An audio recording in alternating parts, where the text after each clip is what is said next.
Hi guys, I'm back on the camera once again. Now, this is going to be quite a difficult video for me to make because I want to talk about my experience of paranoia, which has gone away since I didn't have my clopixol depot. Nearly 3 weeks ago was my last depot injection. And it's a difficult video to make because I'm basically talking about an existential crisis, or hell, for want of a better term. But basically, the paranoia could come out of anywhere. I never knew when it was going to hit me next. I mean, sometimes you could feel it creeping on, other times it would be quicker.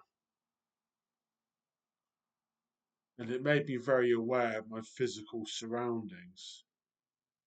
It was the spirit of fear. It kind of brought me down to earth with a bump. And I felt like the cars were being cruel to me. The cars were. Basically, it made me very timid and fearful.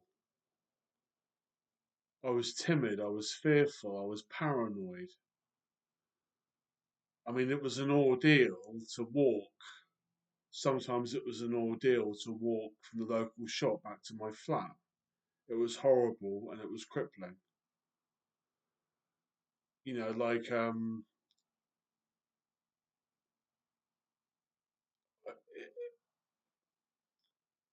and now my mind doesn't want to go into the details, the specific details of the paranoia, the specific sort of paranoia anecdotes, if you will, the momentary anecdotes of paranoia, because that leads my mind to a dark place. So, from the point of view of Freudian psychology, I'm confronting my shadow to a certain extent.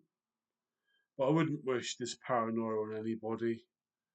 I feel sorry for people that have it all the time. Because if you had this sort of paranoia all the time, you would become a recluse. You'd never go out. And I had it when I was in a relatively civilized place. But maybe I shouldn't call it paranoia. Maybe I should just call it the spirit of fear, the spirit of timidness. And it was chemically induced by the clopixol, or the zooclopenthixyl acetate to give it its generic name. I mean, it's a good job that I was on procyclidine hydrochloride, because without that stuff, it would have been unbearable. But when I was thinking about making this video a little while back, I wanted to make it in the spirit of not complaining. But it's difficult not to complain when you're talking about an existential crisis. But anyway, I haven't had any paranoia all day long. I'm pretty sure it's gone away. So it's an overwhelming sense of relief to have this thing gone. I wouldn't wish it on my worst enemy.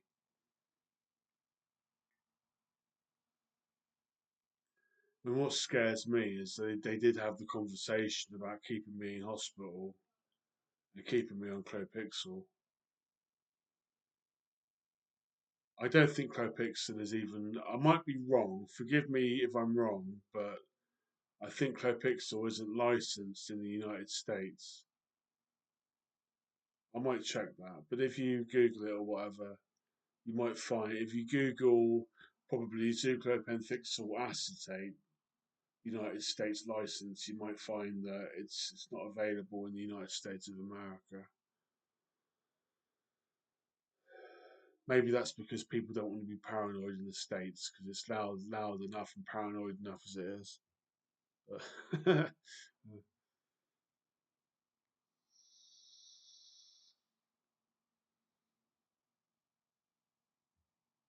I mean, I could go into writing some sort of existential horror movie about paranoia. You can make a movie about it, about somebody who becomes. Basically, if I said to you that I felt like the cars were being cruel to me when they drove past, and I was dreading that an even louder car wouldn't come past, I became very sensitive. Not sensitive in a good way, sensitive in a way that was very grounded to the material plane, but not grounded in a good way. Stuck, trapped, timid, fearful, paranoid, horrific, crippling, horrible. All the adjectives under the sun. Recycled hydrochloride is a godsend. I was actually getting to the point where I was prescribed 3 in a day, tablets a day. You can be prescribed 6 tablets a day is the maximum. You can quite safely take more. You just get a bit of a buzz. Recycled does have a black market value as a street drug. People do become addicted to recycled. They do abuse recycled, and the doctors know this. But it's quite a safe drug to abuse. It's non-addictive in a physical sense. It's psychologically addictive, but it's not physically addictive. And it gives you such a bad, what we call in the streets, come down. Um, it's pretty toxic stuff. It's what we call in the streets a dirty speed hit, almost. I've taken quite a few Procyclidine overdoses. I actually handed in 20 Procyclidine tablets to the community mental health, not the no the home treatment team. I took one, handed them back in. The old Adam wouldn't have done that. The old Adam would have abused them by now. But yeah, Procyclidine hydrochloride and clopixol acetate. I think the Pope might have been on Procyclidine because there's use of Parkinson's disease. So he might have been taking Procyclidine. The Pope John Paul II, or the one that used to go around in the Pope mobile after, But I'm digressing. It's very difficult to make a video about paranoia and about the experience that I had. Well, I think I could sum it up by saying that I thought the cars were being cruel to me by the sound they made when they drove past. But it's an enormous relief to be able to travel again.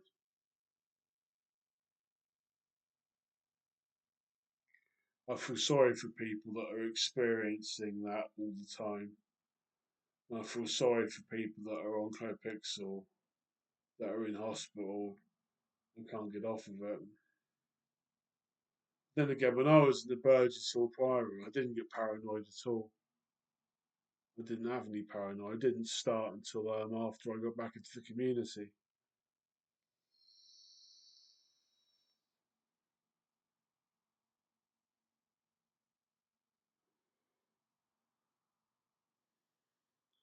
I don't know, just a little video.